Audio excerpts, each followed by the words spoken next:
Marc Chagall, André Breton, Max Ernst y muchos más. Entre 1940 y 1941, un periodista norteamericano protegió los nombres más importantes de la cultura europea perseguida por los nazis. Un año trabajando a contrarreloj. Tenía que evacuar a 200 personas. Salvó a 1800. La lista de Varian Fry. De no ser por él, ¿cuántas obras no habrían visto la luz? Pero hoy, ¿quién se acuerda de Varian Fry? He vivido una aventura con la que nunca había soñado. He descubierto en mí unos recursos inmensos de imaginación y valor que ni siquiera soñaba tener. He luchado contra retos enormes y creo que siempre estaré orgulloso de haberlo hecho.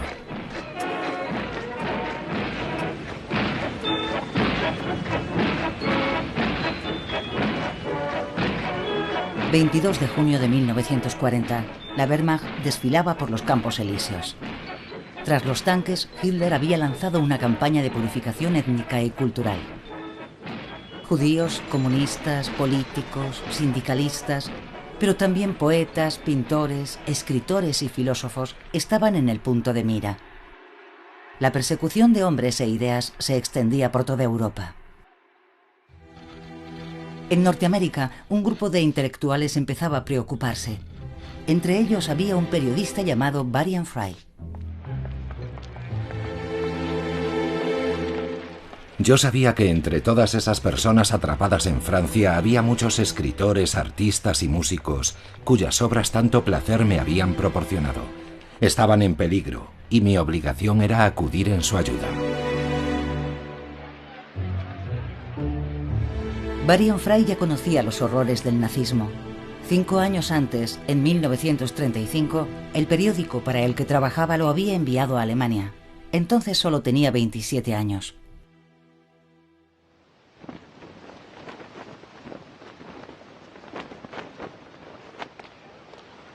Las denominadas leyes de Nuremberg sobre la ciudadanía, la raza y el honor alemán acababan de ser promulgadas.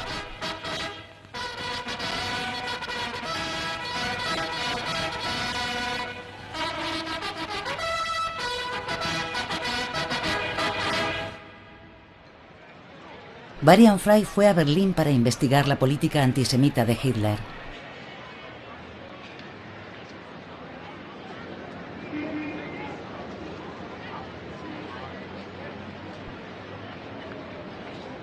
Vi cómo las divisiones de asalto perseguían a los judíos, hombres y mujeres, cómo les daban puñetazos y patadas en la cara y en el vientre. Les oí entonar su abominable canto.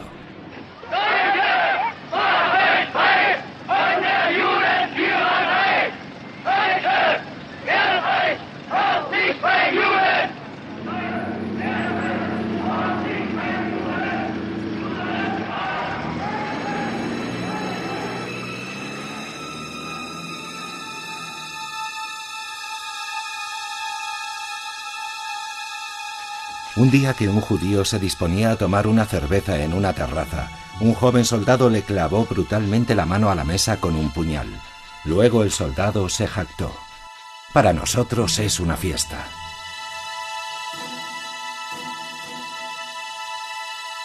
Al día siguiente, muy indignado, fui a ver al jefe del servicio de prensa extranjera de Hitler.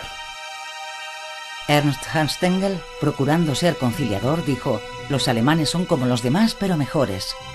Y con respecto a los pogromos, insistió Varian, la culpa es de los judíos, que son unos agitadores. En cuanto llegó a Nueva York, Varian Fry intentó alertar a la opinión pública mediante artículos de títulos tan elocuentes como «Los nazis cantan su odio», pero nadie quiso escucharle.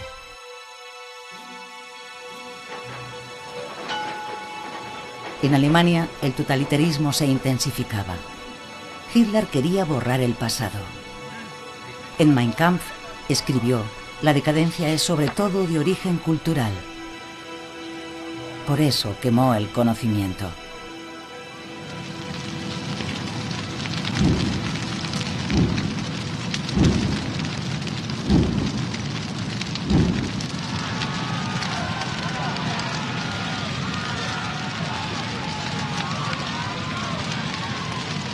El ministro Goebbels se encargó de la propaganda del Reich. Meine Kommilitonen, deutsche Männer und Frauen, das Zeitalter eines überspitzten jüdischen Intellektualismus ist nun zu Ende. Der Durchbruch der deutschen Revolution hat auf dem deutschen Weg wieder die Gasse freigemacht. Pero no solo los libros fueron quemados.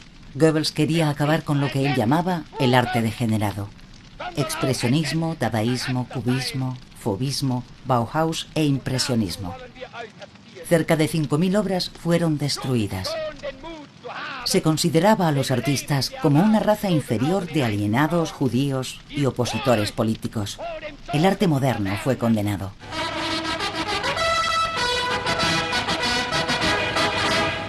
Indem wir uns schmerzlich von den Verlorenen trennen, beginnen wir vertrauensvoll mit dem Blick in die Zukunft, den Aufbau des Neuen.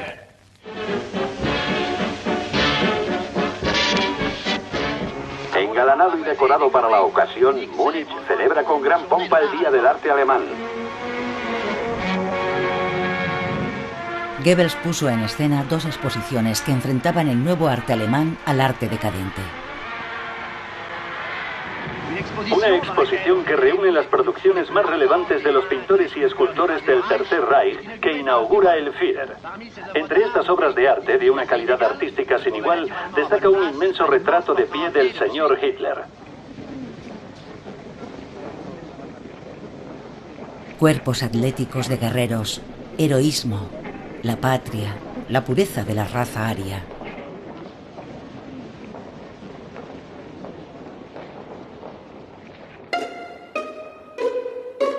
Frente a ella, la exposición Entartete Kunst, el arte degenerado. Colores cálidos, violentos, formas primitivas o descompuestas. Un artista que pinta la hierba azul es un mentiroso, escribió Hitler en Mein Kampf. Exhibían a los mentirosos.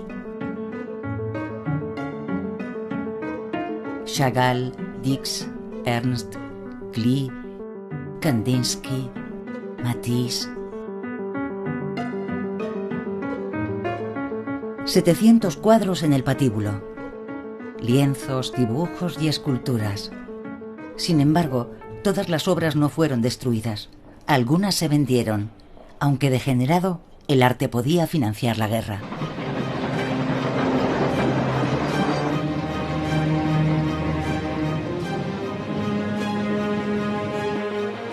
En Alemania los pintores ya no podían exponer ni los escritores publicar. Se detenía a los artistas y se les despojaba de sus bienes.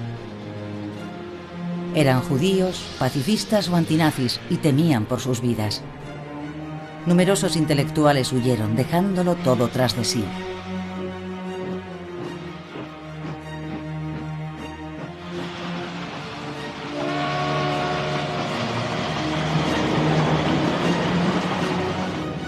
Los más afortunados fueron a Norteamérica, otros se expatriaron en Suiza o Gran Bretaña.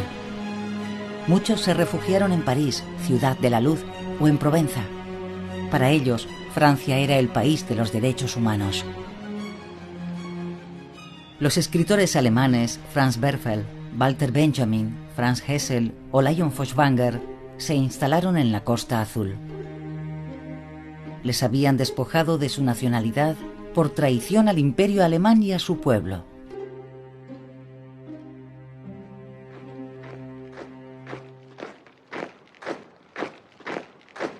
El Tercer Reich extendía su poder al anexionarse a Austria, los Sudetes y Checoslovaquia.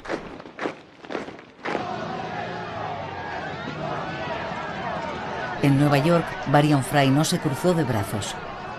Junto a un puñado de norteamericanos antinazis, pidió el boicot a los productos alemanes. Se unió a una asociación de ayuda a refugiados y publicó algunos ensayos políticos como el titulado «Cómo ha sembrado Europa la semilla de la guerra». La historia le dio la razón. El 3 de septiembre de 1939, Francia y Reino Unido declararon la guerra al Tercer Reich.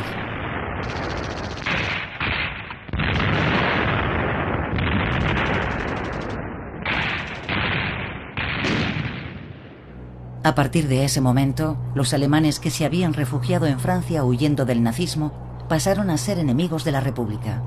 Fueron detenidos e internados en campos de concentración. El novelista de éxito Léon Feuchtwanger y el pintor Max Ernst fueron recluidos junto a muchos otros artistas en el campo de l'Emile, cerca de Aix-en-Provence. El filósofo Walter Benjamin fue enviado al campo de Bernouche, cerca de Nevers. Ante el avance de la Wehrmacht, los internos vivían con el temor de caer en manos de la Gestapo.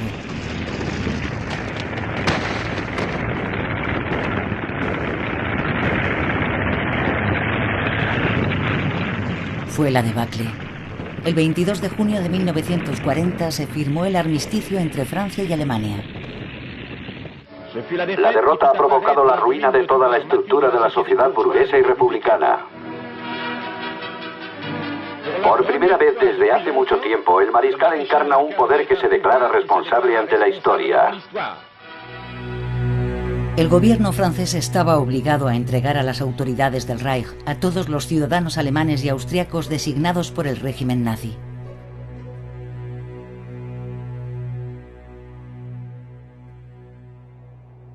Léon Feuchtwanger y Max Ernst consiguieron escapar. Walter Benjamin fue liberado gracias a la intervención de los escritores franceses Paul Valéry y Jules Romain. Fueron a Marsella con la esperanza de viajar a América.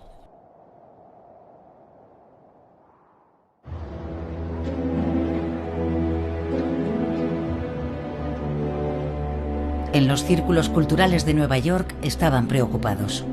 ¿Qué suerte correrían si caían en manos de los nazis? A los 3 días de la firma del armisticio, Varian Fry se unió al Comité de Rescate de Emergencia, asociación fundada por iniciativa de los amigos norteamericanos de una Alemania libre, con el apoyo de intelectuales alemanes en el exilio, como Thomas Mann. Este comité se comprometió a obtener visados norteamericanos para artistas y escritores de cualquier nacionalidad que estuvieran amenazados por Vichy o los nazis. A pesar de la guerra de Europa, Estados Unidos tenía una política restrictiva de visados. Quería evitar que los inmigrantes se convirtieran en una carga o, peor aún, que fueran simpatizantes comunistas. El comité sumó a su causa a la esposa del presidente, Eleanor Roosevelt, que le arrancó a su marido la promesa de conceder visados de emergencia. Sin embargo, el refugiado tenía que demostrar poseer un importante logro intelectual. El comité redactó una lista. 200 nombres seleccionados cuidadosamente, pintores, escritores, cineastas, entre los que se encontraban Max Ophüls, André Breton, Marc Chagall, Hannah Arendt y André Gide. Ya solo faltaba un voluntario, alguien desenvuelto y resuelto que fuera a Francia para organizar la salida de los artistas y ocuparse de los trámites burocráticos en Vichy. Creo que ofrecí mis servicios por impaciencia, ante el tiempo que se estaba perdiendo en buscar a un agente. Sin duda mi aspecto y mis modales no hacían pensar que fuese un temerario. Varian Fry tenía 32 años. Sus artículos siempre habían expresado opiniones liberales y antifascistas.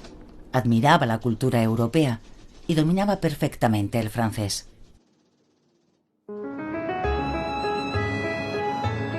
Salió para Marsella en agosto de 1940, con la valiosa lista de 200 nombres escondida en el forro de sus pantalones. Tenía 3 meses para realizar la misión.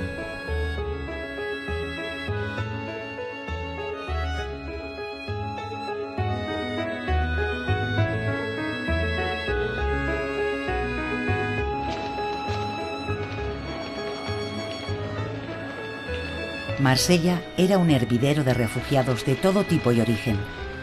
Francia estaba dividida en 2. En el sur estaba la llamada Zona Libre, dirigida por el gobierno de Vichy.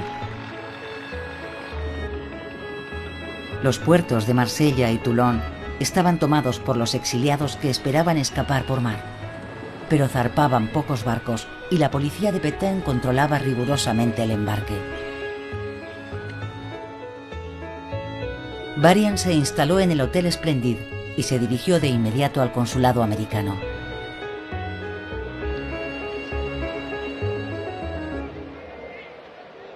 Es una calurosa tarde del mes de agosto. El tranvía va lleno hasta los topes. Al mirar a mi alrededor, por la mirada asustada y el estado de la ropa que llevan, me doy cuenta de que más de la mitad de las personas son refugiados. La gente se agolpaba delante del consulado. Todos querían conseguir un visado. Varian solicitó ver al cónsul. Les he dicho que soy norteamericano y que quiero informarme sobre la obtención de visados para unos refugiados en los que está interesado mi comité. Para su sorpresa, el cónsul general ni siquiera se dignó a recibirlo. Enseguida comprendió que al no desempeñar ninguna misión oficial del gobierno norteamericano, el consulado no iba a facilitarle la labor. La misión de Varian Fry resultó ser más difícil de lo previsto. Salir de Francia era un auténtico quebradero de cabeza. Además del visado del país de acogida, se necesitaba un salvoconducto para circular por el interior del territorio y, lo más importante, una autorización de salida para cruzar la frontera. Pero de momento, el gobierno de Pétain se negaba a expedir estos documentos a los extranjeros. Vichy se había comprometido con el Reich a impedir la fuga de refugiados. Marsella se había convertido en una trampa. Todo el que quisiese escapar debería dirigirse al puerto de Lisboa, en Portugal, país neutral. Desde allí zarpaban barcos hacia Gibraltar, el norte de África, las Antillas o Nueva York.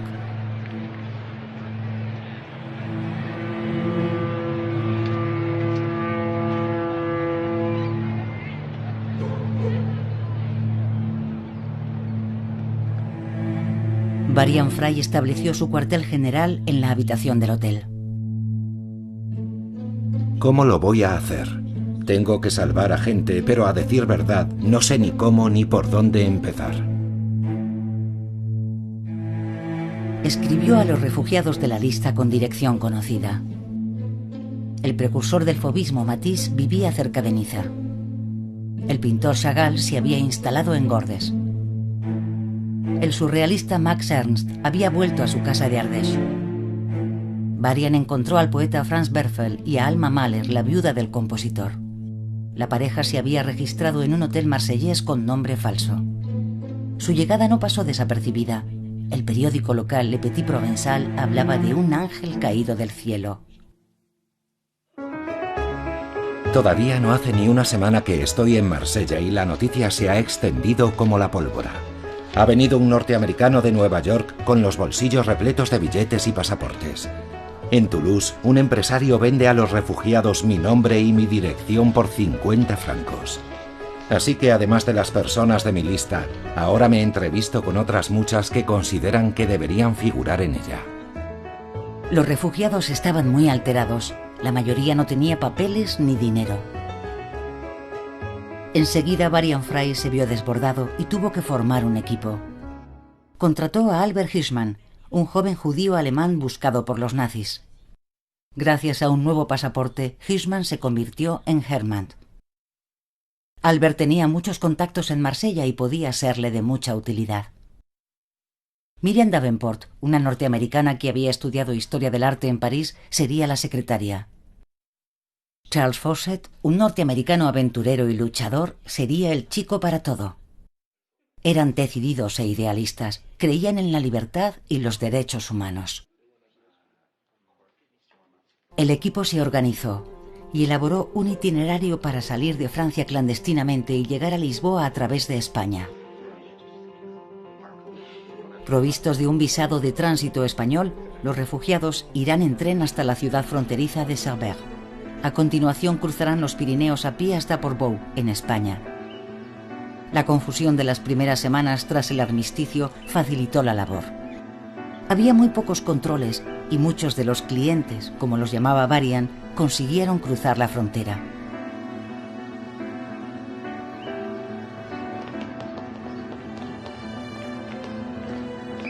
como el hermano y el hijo de Thomas Mann, a quienes Hitler había despojado de su nacionalidad. O la filósofa Hannah Arendt, instalada en París desde 1933. A Franz Werfel y Alma Mahler les pararon en la aduana. Afortunadamente, los aduaneros franceses hicieron la vista gorda y les indicaron el camino. De este modo, Alma Mahler salvó muchas de las partituras originales de su difunto esposo, Gustav Mahler. La red de Varian funcionaba y el rumor se extendió rápidamente. Hay tanta gente que la dirección del hotel se ha quejado. La policía ha venido y ha detenido a todo el mundo. Les he explicado que estoy haciendo una investigación sobre las necesidades de los refugiados para ayudar a los más necesitados. Varian les mintió con aplomo, pero el mensaje de la prefectura era claro. No podía hacer nada contrario a la legalidad. El cónsul americano le convocó rápidamente. Estados Unidos mantenía muy buenas relaciones con Berlín y Vichy. Su misión no debía en ningún caso perturbar dicha serenidad diplomática.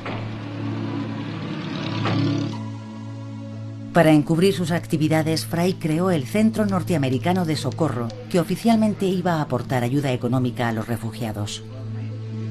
En realidad, el equipo seguía con el trabajo de repatriación.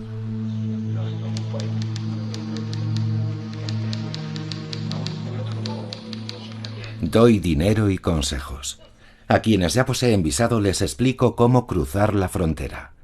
Cuando se marchan les doy un apretón de manos y les digo, hasta muy pronto en Nueva York. Muchos de ellos apenas se atreven a tener esperanza. Pero esta frase tan sencilla, dicha con convicción, tiene más efecto que cualquier otra para devolverles la fe en el futuro. Cuando el 26 de septiembre de 1940, Varian se entera del suicidio del filósofo judío Walter Benjamin, todo el grupo queda consternado. El día anterior, en un control de la policía española en Bordeaux, le habían amenazado con devolverlo a la frontera francesa. Presa del pánico, agotado por el calvario y temiendo que lo entregasen a los nazis, Walter Benjamin ingirió una dosis letal de morfina en la habitación del hotel.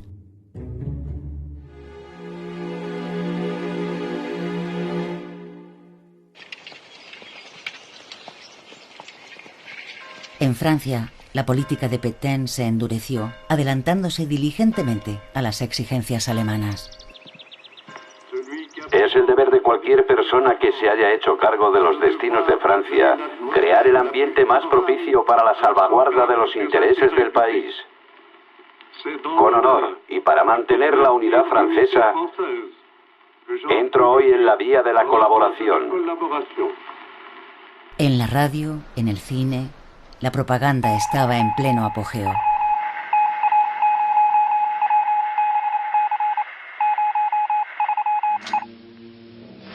Los judíos constituyen la base del mercado negro, generador de miseria y legítima indignación del obrero.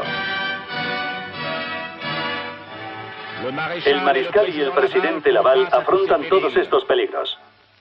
Por iniciativa propia, Vichy adoptó en octubre de 1940 dos leyes referentes al estatus de los judíos aplicables en toda Francia. Se les prohibía la actividad en algunos sectores, concretamente en la función pública, la prensa y el cine. Bajo la dirección del señor Langueron, prefecto de policía, se llevan a cabo redadas en todos los barrios de París. Los cafés de los Campos Elíseos están rodeados por guardias que impiden a los consumidores marcharse sin enseñar la documentación. Se interroga tanto a hombres como a mujeres. Estas operaciones policiales han permitido realizar numerosas detenciones.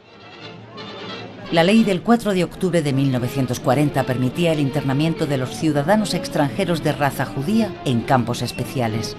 Las llamadas de auxilio se multiplicaron. Para muchos intelectuales judíos, Varian era la única esperanza. Fue entonces cuando decidió no ceñirse a la lista inicial de 200 nombres. En todas partes se toman las medidas de precaución que requiere la situación. El equipo se reunía todas las noches y tomaba decisiones caso por caso. El trabajo empieza a las 8 de la mañana y cada día es peor que el anterior, con más relatos desgarradores y más decisiones imposibles de tomar. Mi lista es claramente arbitraria. La hicieron a toda prisa unas personas a miles de kilómetros de aquí, sin saber nada o casi nada de lo que está pasando en Francia. En Nueva York, el comité desaprobaba los cambios. Varian hizo caso omiso y redactó unas listas nuevas, listas que no dejaban de aumentar. En Marsella, igual que en París, la policía multiplicó las redadas masivas y repentinas.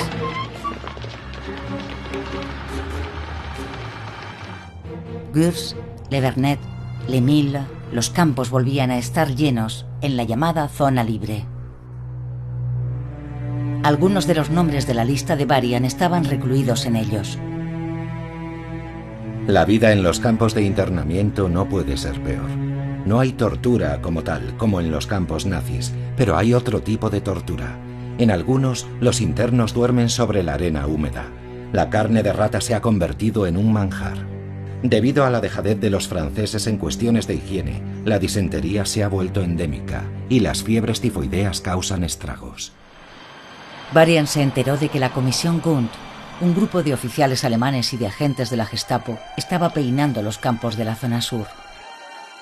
La Comisión Gund estaba elaborando la lista de todos los refugiados que debían ser deportados a Alemania. Goebbels los llamaba cadáveres en periodo de espera.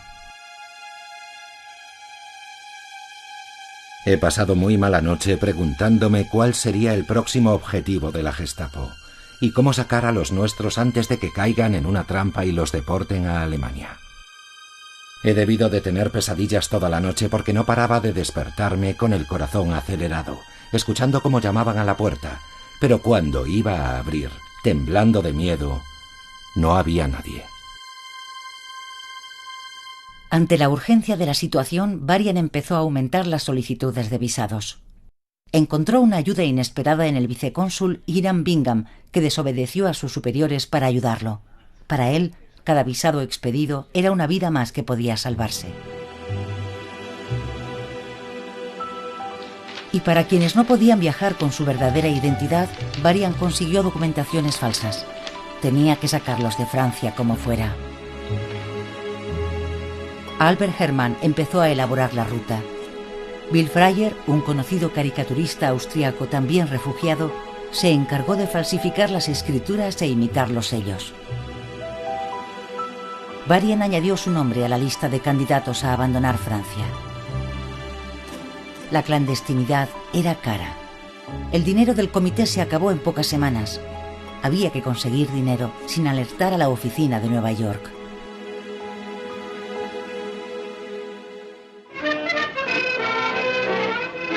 Albert Hermann puso en contacto a Varian con un mafioso corso, Charles Vinceleoni, pro-británico y antifascista, que le propuso un tráfico de divisas.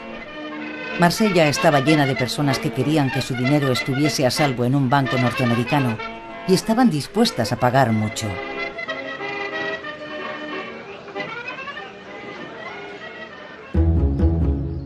Fry no se lo pensó dos veces, pero la ciudad estaba plagada de delatores que estarían encantados de denunciarle a la policía.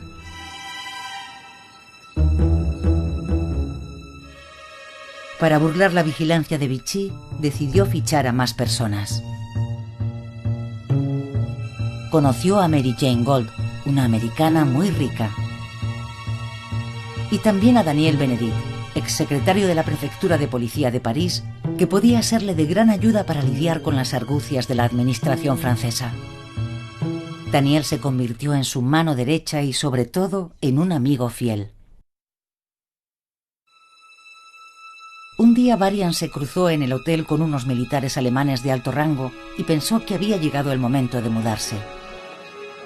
¿Qué sucedería si uno de sus clientes famosos se encontrara un día con el enemigo? Uno de esos clientes era André Breton. La situación del fundador del surrealismo era crítica. Vichy lo consideraba un peligroso anarquista. Varian Fray le propuso instalarse con su mujer y su hija en una magnífica mansión que acababa de alquilar, la Villa Herbel. El día de su llegada, Breton atrapó un escorpión en la bañera. En vez de flores, puso encima de la mesa una botella con mantis religiosas vivas. Los domingos, toda la comunidad surrealista exiliada en Marsella se reunía allí.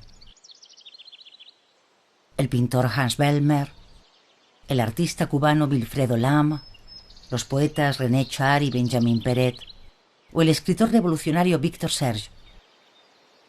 Rebautizaron la villa como Castillo Espera del Visado. Para olvidar la angustia de la espera, André Breton organizaba juegos, collage, juegos de adivinanzas, el juego del cadáver exquisito.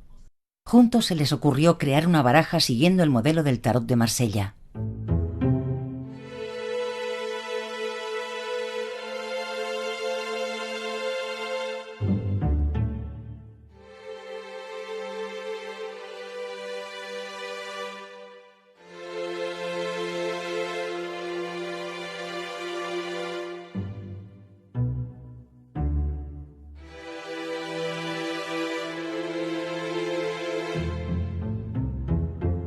Todos los clientes habituales del célebre café parisino Le Deux Magots estaban allí. Habían abandonado la capital ocupada por los soldados alemanes. El pulpo extendía sus tentáculos.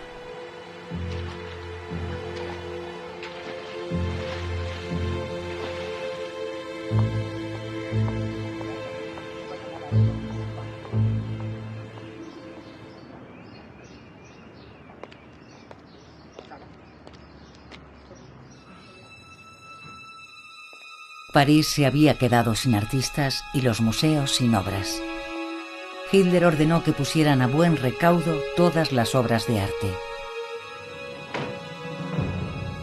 Llevaron su botín primero al Louvre y luego al Jeu de Paume. Una vez allí, todas las obras de arte fueron clasificadas.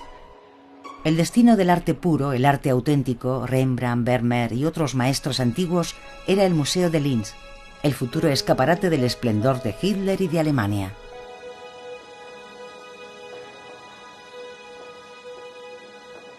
El arte degenerado, para que no contaminase el gusto alemán, se almacenó en una sala aparte, la Sala de los Mártires. 23 cuadros de Courbet, Renoir, Cézanne y Gauguin, a cambio de solo un cuadro de Rembrandt y 2 tapices. Vichy consintió. En Marsella, Varian buscaba sin descanso nuevas alternativas. Las cosas habían cambiado mucho en la frontera. Ahora había que tomar todo tipo de precauciones para salir de Francia. No más comisarios benevolentes en la estación de Cerver.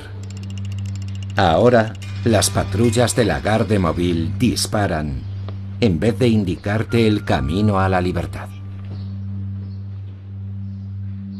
Varian contactó con una pareja de guías clandestinos establecida en Banyuls, Hans y Lisa Fitko, refugiados alemanes antinazis y buscados por la Gestapo. Hans y Lisa habían estudiado todos los movimientos de los guardas fronterizos y habían localizado un antiguo sendero de contrabandistas. En adelante los clientes saldrían de Banyuls. La ruta era larga y difícil, pero el camino era más seguro. Era la ruta F de Fitko.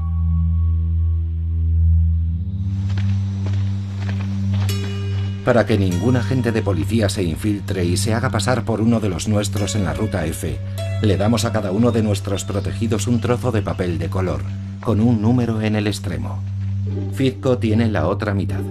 Si los números corresponden y los 2 pedazos de papel encajan perfectamente, sabe que el fulano no es un impostor.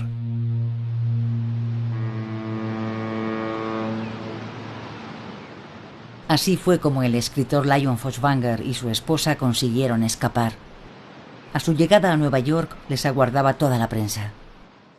Feuchtwanger explicó a los periodistas que unos amigos norteamericanos, sin mencionar los nombres, les habían ayudado a escapar. En 6 meses, Hans y Lisa Fitko ayudaron a pasar la frontera a más de 100 personas. Después, las puertas de España se cerraron. Franco y Hitler se entrevistaron en Hendaya el 23 de octubre de 1940. Zum ersten Male begegnen sich hier der Führer und der Caudillo. El Führer acudió para pedir al caudillo que entrase en la guerra al lado de las potencias del eje. Estamos convencidos de que un agente de la Gestapo supervisa todas las solicitudes de visado español y no se concede ninguna autorización sin su consentimiento. Ya hemos enviado a media docena de personas a las cárceles españolas y todavía siguen allí. En cualquier momento pueden ser deportados a Alemania.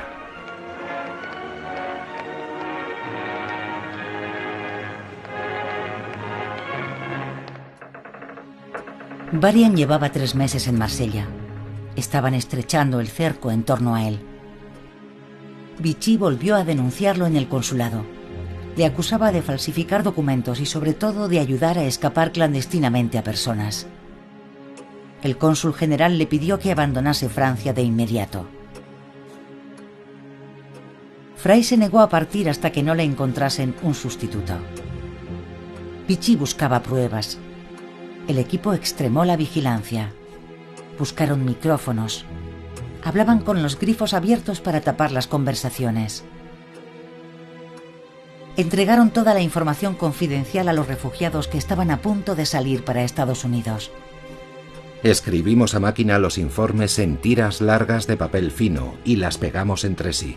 Las enrollamos y las metemos en un preservativo. Luego abrimos un tubo de dentífrico, introducimos el preservativo, cerramos el tubo y listo. Diciembre de 1940. Pétain estaba visitando las grandes ciudades de la zona sur. Le llegaba el turno a Marsella. La prefectura estaba en alerta.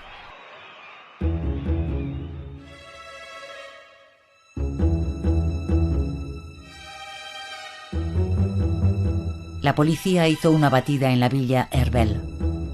Varian Frey se deshizo de su valiosa agenda que contenía la lista de todos sus contactos clandestinos. La policía se incautó de máquinas de escribir, revólveres y documentos. En el cuarto de Breton, los policías encontraron un dibujo que representaba un gallo galo con la siguiente inscripción: el terrible cretino de Pétain. Al comisario no le gustó y se llevó a todo el mundo.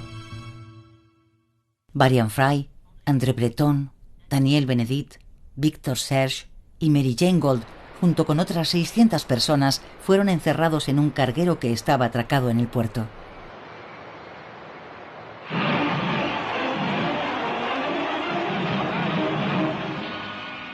Con los muros engalanados, la gran ciudad le manifiesta su entusiasmo y reconocimiento. En los muelles del puerto, en los bulevares repletos de gente, en las calles, en las plazas, miles de voces gritan ¡Viva Pétain! ¡Viva Pétain! ¡Viva Pétain! ¡Viva Pétain! ¡Viva Pétain! ¡Viva Pétain! ¡Viva Pétain!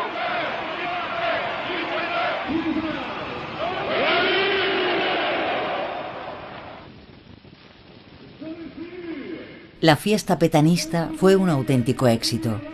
No hubo ni una nota discordante, y con razón. Una gran cantidad de sospechosos de alterar el orden público habían sido detenidos.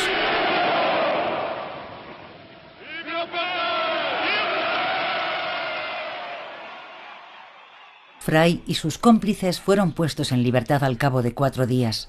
Enseguida, Varian llamó al contacto de la Asociación de la Prensa Norteamericana en Vichy. He estado detenido durante toda la estancia del mariscal Pétain en Marsella. Dígale a toda la prensa norteamericana la forma en la que Francia trata a los súbditos norteamericanos.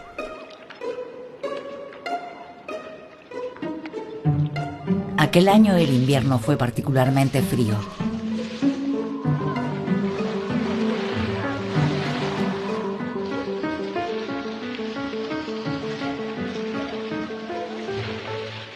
No quedaba mucho tiempo. Corría el rumor de que los alemanes estaban a punto de ocupar la zona libre.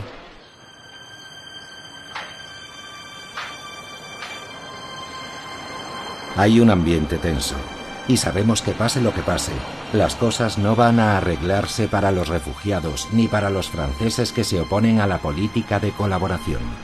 En resumen, hay que marcharse de aquí como sea. Había llegado el momento de convencer a los más recalcitrantes de la lista que todavía se resistían a partir. Frey y Benedict fueron a Niza para ver a Matisse. Hemos hecho todo lo posible para convencerlo de que tiene que marcharse, aunque no esté en peligro como representante del arte degenerado que los nazis desprecian tanto. Corre el riesgo de morir de hambre antes de que acabe la guerra. Matisse se negó. Escribió una carta a su hijo Pierre, que le esperaba en Nueva York, en la que le decía: «Si todos los elementos de valor se marchan, ¿qué va a quedar en Francia?». Después visitaron a André Malraux, que había escapado de un campo de prisioneros. Él también se negó a abandonar Francia. En Grasse, la misma negativa por parte de André Gide. Nos dijo que los alemanes le habían hecho toda clase de proposiciones para que aceptase colaborar, pero que las había rechazado. Aunque no ignora las posibles consecuencias de su negativa, su sitio está en Francia y en Francia se quedará. Nacionalizado francés desde 1937, Marc Chagall no entendía por qué tenía que huir. Con la llegada de las primeras leyes antisemitas de Vichy, cambió de opinión y fue a Marsella con su mujer.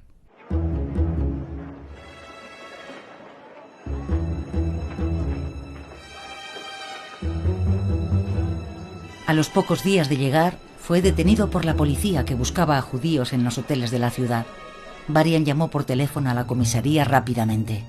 Si esto llegara a saberse, el mundo entero se escandalizaría y se lo reprocharían a ustedes.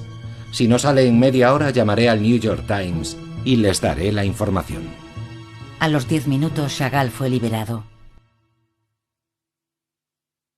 Marzo de 1941. Ya hacía 7 meses que Varian Fry se aferraba a su misión a cualquier precio, contra viento y marea. La prefectura no le había renovado el visado y el consulado americano le había confiscado el pasaporte. Había perdido 8 kilos y empezaba a presentar signos de malnutrición.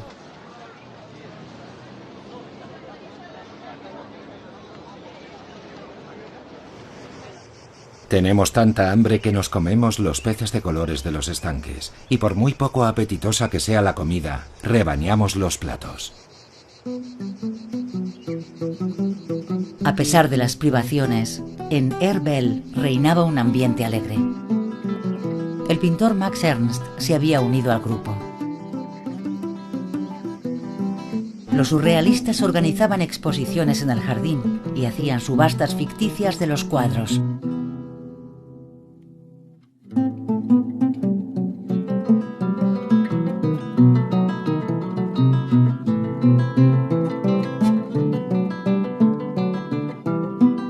El vino ayuda mucho. Cuanto más escasa es la comida, más corre el vino y pasamos la velada bebiendo y cantando. Aunque no era judío, Max Ernst sabía que estaba en la lista de pintores degenerados condenados por Hitler. Había llegado el momento de salir de Francia. Una puerta se entreabrió. Vichy volvía a expedir autorizaciones para salir del país. La comisión Kundt había redactado sus listas. Los alemanes sabían ahora a quién querían y a quién autorizaban a pasar la criba. Los barcos de refugiados empezaron a zarpar del puerto de Marsella. De la noche a la mañana nos transformamos en una especie de agencia de viajes que competía por la rapidez y la actividad con la agencia de la American Express del barrio de la Canebière. Por fin podíamos hacer a la vista de todos lo que siempre había sido nuestra razón de ser: emigrar. El 25 de marzo de 1941, el navío Capitán Paul Lemaire soltó amarras.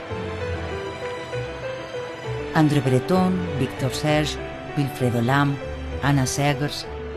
Más de 300 personas embarcaron rumbo a Martinica. Max Ernst y Max Chagall tomaron un tren a Lisboa y después un hidroavión a Nueva York. Ernst llevaba todos sus cuadros enrollados en la maleta.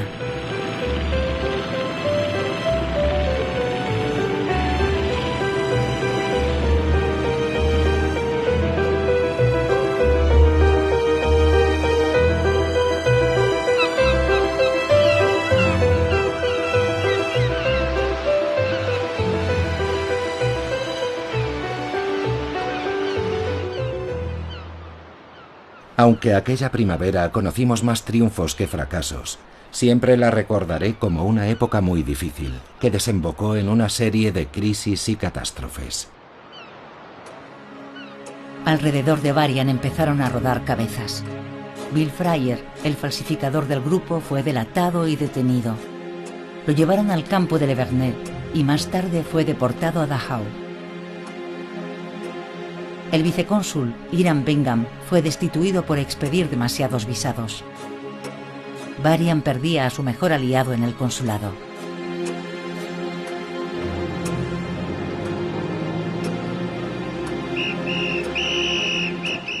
Daniel Benedict, traicionado por un traficante, fue detenido con $2000 encima. Rápidamente fue encarcelado por tráfico ilegal de divisas. Se enfrentaba a una pena de entre 4 y 5 años de cárcel. Mientras esperaba el juicio, fue liberado gracias al pago de una fuerte fianza. Debo confesar que cuando ha entrado en la habitación no me he podido contener y lo he abrazado, lo he apretado contra mí y he llorado. Me siento totalmente estúpido, pero es más fuerte que yo. Danny asegura que su detención y los registros posteriores forman parte de una campaña para hacerme abandonar Francia. En efecto, no pueden expulsar a un norteamericano sin pruebas. Fry intentó conseguir el apoyo de Eleanor Roosevelt, pero ésta escribió al Comité de Nueva York: «Creo que el señor Fry va a tener que regresar porque ha tomado iniciativas que el gobierno americano no cree poder defender». El 10 de julio de 1941 fue convocado por el jefe de policía de Marsella. El asunto de su secretario, Daniel Benedict, tendrá graves consecuencias para usted. No veo por qué. No hay pruebas de que yo haya tenido algo que ver. En la Nueva Francia no se necesitan pruebas. Ya veo que tenemos un concepto diferente de los derechos humanos. Dígame sinceramente, ¿por qué se ensaña usted conmigo? Porque ha protegido usted a judíos y antinazis. Varian Fry fue expulsado de Francia. Dejó Marsella el 29 de agosto de 1941 escoltado por un policía. En Cerver, la última comida en el restaurante de la estación. Todo el equipo y los amigos intentaban poner buena cara. También Helen Hessel, una refugiada alemana que esperaba desde hacía meses su visado para Norteamérica. «Viajeros al tren», gritó el jefe de estación. Me quedé en el último peldaño mientras el tren partía lentamente. Estaban todos en el andén. Pienso en ello una y otra vez, y del revoltijo de imágenes emerge la expresión de Helen cuando me fui de Francia. De pie en el andén, agitando el pañuelo mientras el tren se alejaba, se reflejaba en su rostro la tristeza de todos los refugiados a los que yo estaba abandonando a su suerte.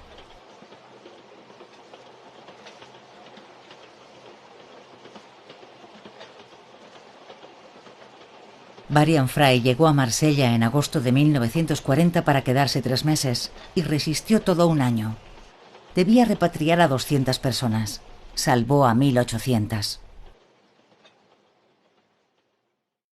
Tras la marcha de Varian, Daniel Benedict continuó pese a todo la lucha junto a su esposa. Pero en junio de 1942 las autoridades de Vichy cerraron el Centro Norteamericano de Socorro. Entonces Daniel Benedict se unió a la resistencia. Unos meses más tarde, en noviembre de 1942, la zona libre fue invadida por los nazis. La pintora Louise Strauss, la artista Charlotte Salomon o el escultor Otto Freundlich fueron detenidos y murieron en un campo de exterminio. Helen Hessel y los pintores Victor Brauner y Hans Bellmer consiguieron esconderse durante toda la guerra.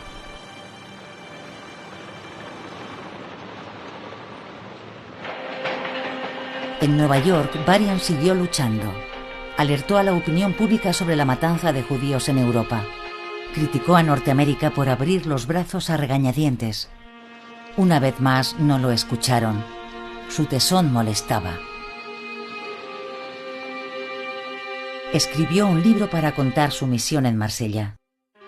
En parte censurado, no se publicó hasta 1945 ante la indiferencia general. Cayó en el olvido. Pero en 1967, unos meses antes de su muerte, Varian Fry fue nombrado Caballero de la Legión de Honor por André Malraux. En 1995 fue el primer norteamericano reconocido como justo entre las naciones por el Comité en Memoria del Holocausto en Jerusalén. La única pena que tengo sobre el trabajo que hicimos es que fue tan poco. Deberíamos haber salvado a muchos más, pero hicimos lo que pudimos. Esta experiencia me transformó profundamente. A veces tengo la impresión de haber vivido toda una vida desde que descendí la escalera monumental de la estación de San Carlos de Marsella y reservé tímidamente una pequeña habitación en la parte trasera del Splendid. Este cambio es la huella indeleble que aquel año que pasé haciendo mi pequeña guerra particular ha dejado en mí.